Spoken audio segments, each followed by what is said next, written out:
বাগডোগরা বিমানবন্দর অথরিটির ময়দানে সাংগঠনিক সভা করতে আসছেন কেন্দ্রীয় স্বরাষ্ট্রমন্ত্রী অমিত শাহ। শেষ মুহূর্তের প্রস্তুতি চলছে। বিধানসভা নির্বাচনের দিনক্ষণ এখনো ঘোষণা হয়নি, তবে পাখির চোখ পড়ে এগোচ্ছে বিজেপি। শনিবার ফের একবার রাজ্য সফরে আসছেন কেন্দ্রীয় স্বরাষ্ট্রমন্ত্রী অমিত শাহ। এদিন দুপুর নাগাদ বাগডোগরা বিমানবন্দরে এসে পৌঁছাবেন স্বরাষ্ট্রমন্ত্রী।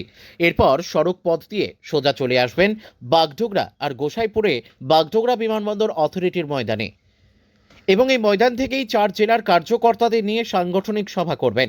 তার আগেই কেন্দ্রীয় মন্ত্রী সুকান্ত মজুমদার গোটা সভাস্থল ঘুরে দেখলেন।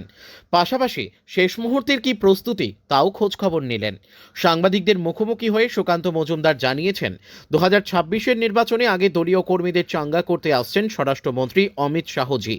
পাশাপাশি বার্তা দেন, সেই দিকে কিন্তু তাকিয়ে রয়েছেন দলের নেতাকর্মী সমর্থকরা। বিজেপি সূত্রের খবর, এদিন 4 জেলার কার্যকর্তাদের নিয়ে সাংগঠনিক সভা করবেন কেন্দ্রীয় স্বরাষ্ট্রমন্ত্রী, এবং এই সভায় প্রায় 8,000 দলীয় নেতাকর্মী সমর্থকরা থাকবেন।